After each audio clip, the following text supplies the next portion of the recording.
नमस्कार दोस्तों, आज हम भारत की आज़ादी की उस कहानी पर बात करने वाले हैं, जिसे समझना आज भी बहुत ज़रूरी है। जब तक हम स्वतंत्रता आंदोलन की बात करते हैं, तो हमारे सामने कई महान स्वतंत्रता सेनानी के नाम आ जाते हैं। लेकिन भारत की आज़ादी की लड़ाई सिर्फ कुछ लोगों की कहानी नहीं थी, यह उन करोड़ों भारतीयों की कहानी थी, जिन्होंने धर्म, जाति, भाषा और क्षेत्र की सीमाओं से ऊपर उठकर अंग्रेजी हुकूमत के खिलाफ संघर्ष किया। इस संघर्ष में हिंदू, मुस्लिम, सिख, ईसाई और देश के अलग-अलग समुदायों के लोगों ने अपने-अपने तरीके से योगदान दिया। आज हम खास तौर पर उन मुस्लिम स्वतंत्रता सेनानी के बारे में बात करेंगे, जिन्होंने देश की आज़ादी के लिए संघर्ष किया, और साथ ही यह भी समझेंगे कि उस समय कुछ मदरसों और उनसे जुड़े उलमा यानी धार्मिक विद्वानों ने स्वतंत्रता आंदोलन में किस तरह की भूमिका निभाई।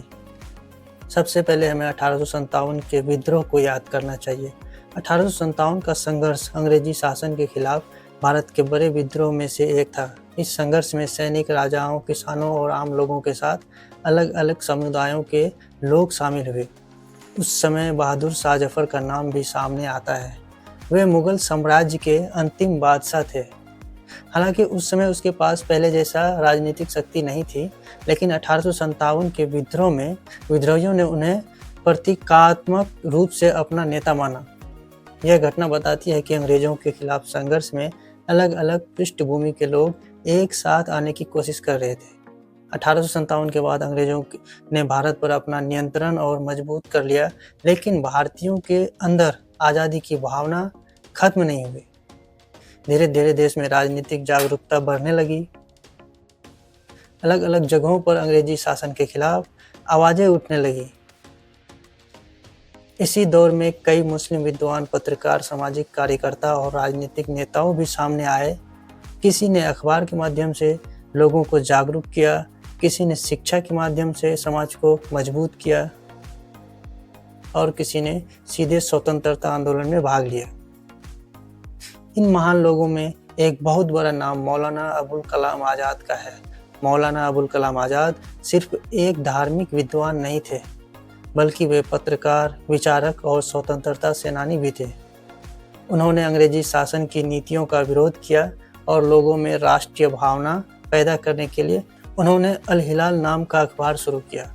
इस अखबार के माध्यम से वे अंग्रेजी सरकार की नीतियों की आलोचना करते हैं, भारतीयों को अपने अधिकारों और देश की स्थिति के बारे में जागरूक करते थे। अंग्रेज सरकार उनके विचारों से परेशान हुई और उसके अखबार पर कार्रवाई कर दी, लेकिन इससे उसका हौसला कम नहीं हुआ। वे आगे भी स्वतंत्रता आंदोलन से जुड़े रहे। मौलाना अबुल कलाम आज़ाद भारतीय राष्ट्रीय कांग्रेस के महत्वपूर्ण नेता में शामिल थे और स्वतंत्रता आंदोलन के कई महत्वपूर्ण चरणों में उन्होंने भूमिका निभाई। महात्मा गांधी के साथ ही उन्होंने मिलकर काम किया। 1940 में वे कांग्रेस के अध्यक्ष बने और भारत छोड़ो आंदोलन के समय भी स्वतंत्रता संघर्ष में सक्रिय रहे। आज़ादी मिलने के बाद उसका योगदान खत्म नहीं हुआ। वे स्वतंत्रता भारत के पहले शिक्षा मंत्री बने और देश में शिक्षा के विकास पर विशेष जोर दिया। इनका जीवन हमें यह बताता है कि किसी देश की आज़ादी सिर्फ राजनीतिक आज़ादी नहीं होती है, बल्कि उनके नागरिकों को शिक्षित और जागरूक बनाना भी उतना ही जरूरी होता है। अब बात करते हैं खान अब्दुल गफ्फार खान की। उन्होंने सीमांत गांधी के नाम से भी जाना जाता है। वे आज के पाकिस्तान के पख्तूनख्वा क्षेत्र से थे। उन्होंने अपने समाज में शिक्षा और सामाजिक सुधार के लिए काम किया और बाद में भारतीय स्वतंत्रता आंदोलन से जुड़े। उन्होंने खुदाई खिदमतगार आंदोलन को मजबूत किया। इस आंदोलन में लोग अहिंसा और सामाजिक सेवा के रास्ते पर चलने की कोशिश करते थे। खान अब्दुल गफ्फार खान का मानना था कि समाज को शिक्षा और अनुशासन के माध्यम से मजबूत किया जा सकता है और न्याय का विरोध हिंसा के रास्ते से भी किया जा सकता है। उनका जीवन इस बात का उदाहरण है कि आज़ादी की लड़ाई सिर्फ बंदूक और हथियारों से नहीं लड़ी गई। किसी ने सत्याग्रह किया, किसी ने जेल जाकर विरोध किया, किसी ने अखबार के माध्यम से विरोध किया, किसी ने लोगों को शिक्षित किया और किसी ने समाज में जागरूकता पैदा की। इन सभी प्रयासों ने मिलकर अंग्रेजी शासन के खिलाफ एक बड़ा वातावरण तैयार किया। अब हम बात करते हैं अशफाकुल्लाह खान की, जिनका नाम भारत के क्रांतिकारी इतिहास में बहुत सम्मान से लिया जाता है। अशफाकुल्लाह खान ने एक युवा क्रांतिकारी थे। वे हिंदुस्तान रिपब्लिक एसोसिएशन से जुड़े और अंग्रेजी शासन के खिलाफ क्रांतिकारी गतिविधियों में भाग लिया। उनके सबसे प्रसिद्ध साथियों में राम प्रसाद बिस्मिल का नाम आता है। अशफाकुल्लाह खान और राम प्रसाद बिस्मिल की दोस्ती भारतीय स्वतंत्रता आंदोलन की एक बेहद खूबसूरत मिसाल है। दोनों अलग अलग धर्म पृष्ठभूमि से आते थे, लेकिन उनके लिए देश सबसे ऊपर था। काकोरी ट्रेन कार्रवाई के बाद अंग्रेज सरकार ने कई क्रांतिकारियों को गिरफ्तार किया। अशफाकुल्लाह खान भी गिरफ्तार किए गए। उन पर मुकदमा चला और उन्हें फांसी की सजा सुनाई गई। 19 दिसंबर 1927 को उन्हें फांसी दे दी। उस समय उनकी उम्र बहुत ज़्यादा नहीं थी, लेकिन देश की आज़ादी के लिए उनका साहस बहुत बड़ा था। उन्होंने अपना जीवन संदेश के नाम कर दिया। अशफाकुल्लाह खान की कहानी हमें बताती है कि स्वतंत्रता आंदोलन में हिंदू और मुस्लिम युवाओं के साथ मिलकर भी संघर्ष किया था। राम प्रसाद बिस्मिल और अशफाकुल्लाह खान की दोस्ती यह संदेश देती है कि देशभक्ति किसी एक धर्म की संपत्ति नहीं है। इसी दौर में मौलाना मोहम्मद अली और मौलाना शौकत अली जैसे नेताओं का नाम भी सामने आता है।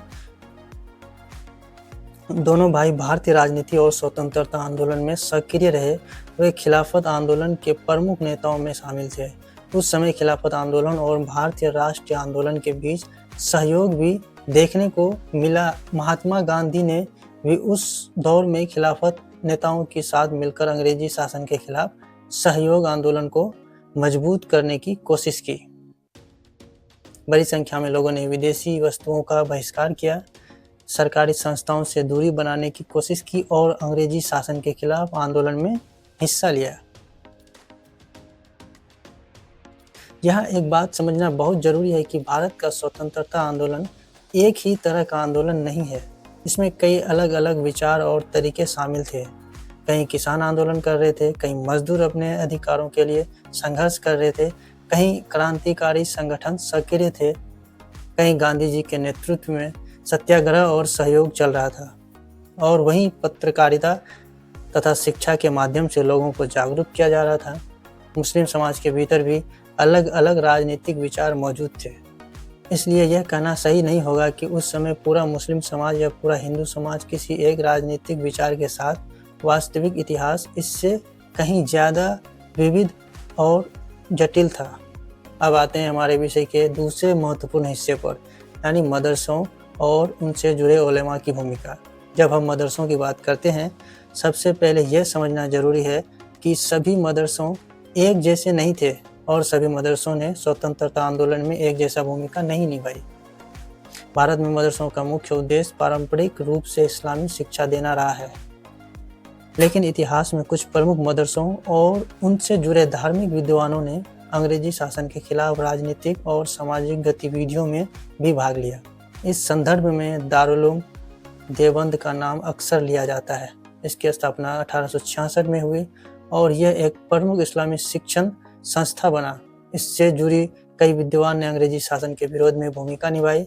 इसमें मौलाना महमूद हसन का नाम विशेष रूप से महत्वपूर्ण है। मौलाना महमूद हसन अंग्रेजी शासन के विरोध में सक्रिय रहे और उनसे जुड़ा रेशमी रुमाल आंदोलन इतिहास में महत्वपूर्ण माना जाता है। रेशमी रुमाल आंदोलन के माध्यम से अंग्रेजी शासन की चुनौती देने और भारत को विदेशी शासन से मुक्त कराने की कोशिश की गई। इस योजना में भारत के बाहर मौजूद शक्तियों में संपर्क करने की कोशिश भी की गई थी। अंग्रेज सरकार को जब इन गतिविधियों को जानकारी मिली तो कार्रवाई की गई। मौलाना महमूद हसन को गिरफ्तार किया गया और उन्हें माल्टा में नज़रबंद रखा गया। बाद में वे भारत लौटे। यह घटना हमें बताती है कि उस समय कुछ धार्मिक विद्वान केवल धार्मिक शिक्षा तक सीमित नहीं थे, समय की राजनीतिक परिस्थितियों को भी समझते थे और अंग्रेजी शासन के खिलाफ सक्रिय भूमिका भी निभा रहे थे। हालांकि फिर से यह बात याद रखना जरूरी है कि पूरे मदरसा समुदाय को एक ही भूमिका में देखना सही नहीं है। अलग अलग मदरसों, विद्वानों और क्षेत्र की भूमिका अलग अलग रही। स्वतंत्रता आंदोलन के दौरान कई मुस्लिम उलेमा और अंग्रेजी शासन का विरोध किया। कुछ ने लोगों को अंग्रेज सरकार का सहयोग न करने की अपील की। कुछ ने कांग्रेस साथ मिलकर राष्ट्र आंदोलन में हिस्सा लिया। जमीयत उलेमा हिंद ने जुड़े कई नेताओं ने भी स्वतंत्रता आंदोलन में भाग लिया। इन नेताओं में एक वर्ग ऐसा था जो भारत के एकता और संयुक्त राष्ट्रवाद की बात करता था। उसका विचार था कि भारत में रहने वाले अलग अलग धर्मों के लोग मिलकर एक साझा भारतीय राष्ट्र बना सकते हैं। लेकिन उस समय मुस्लिम समाज के अंदर सभी लोगों की राजनीतिक सोच एक जैसी नहीं थी। कुछ लोग कांग्रेस के साथ था, कुछ मुस्लिम लीग के जुड़े और कुछ लोगों की अपनी अलग अलग राजनीतिक सोच थी। यही कारण है कि इतिहास को बहुत सरल तरीके से नहीं समझना चाहिए। हमें यह समझना चाहिए कि आज़ादी से पहले भारत में भी अलग अलग राजनीति विचार मौजूद थे और लोगों ने अपनी अपनी विचारधारा से अलग अलग रास्ते चुने। सवाल यह है कि इन सभी कहानियों में हमें आज क्या सीख मिलती है। सबसे पहले यह सीख मिलती है कि भारत की आज़ादी किसी एक समुदाय की देन नहीं थी। यह एक बहुत लंबे और बड़े संघर्ष का परिणाम थी जिसमें देश के अलग अलग समुदायों के लोगों ने योगदान किया। अशफाक उल्लाह खान और राम प्रसाद बिस्मिल की दोस्ती हमें बताती है कि देश के लिए एकता कितनी महत्वपूर्ण थी। मौलाना अब्दुल कलाम आज़ाद हमें शिक्षा और पत्रकारिता की ताकत दिखाते हैं। खान अब्दुल गफ्फार खान हमें अहिंसा और सामाजिक सेवा का रास्ता दिखाते हैं। मौलाना महमूद हसन और स्वतंत्रता आंदोलन से जुड़ी दूसरे उलेमा हमें बताते हैं कि धार्मिक विद्वान भी अपने समय की राजनीति और सामाजिक परिस्थितियों से जुड़ सकते थे। हमें यह भी समझना चाहिए कि इतिहास के किसी एक धर्म को जीत और दूसरे धर्म की हार के रूप में देखना गलत है। आज़ादी की लड़ाई में हर समुदाय के ऐसे लोग थे जिन्होंने देश के लिए संघर्ष किया और ऐसे लोग भी थे जिनकी राजनीतिक सोच अलग थी। इसलिए इतिहास को समझने का सबसे सही तरीका है कि हम तथ्यों को देखें और अलग अलग लोगों की भूमिका को उसके सही संदर्भ में समझें। मदरसों की भूमिका की बात करें तो यह कहना सही होगा कि भारत के सभी मदरसे स्वतंत्रता आंदोलन में शामिल थे, ऐसा नहीं था। लेकिन कुछ प्रमुख मदरसों और उनसे जुड़े उलेमा ने अंग्रेजी शासन के खिलाफ महत्वपूर्ण भूमिका निभाई। उन्होंने शिक्षा, राजनीतिक जागरूकता, सामाजिक सुधार और कुछ मामलों में सीधे स्वतंत्रता आंदोलन के माध्यम से अपना योगदान दिया। और दोस्तों, शायद इस पूरी कहानी का सबसे बड़ा संदेश यही है कि आज़ादी सिर्फ हमें मिली हुई कई सामान्य चीज़ नहीं है। इनके पीछे लाखों लोगों का संघर्ष, त्याग और बलिदान था। किसी ने जेल की सज़ा काटी, किसी ने अपना घर छोड़ा, किसी ने अपनी संपत्ति गंवाई और किसी ने अपनी जान तक देश के नाम कर दी। जब अशफाक उल्लाह खान जैसे नौजवान को याद करते हैं तो हमें समझ आता है कि देश के लिए बलिदान देने वाले की कोई एक पहचान नहीं थी।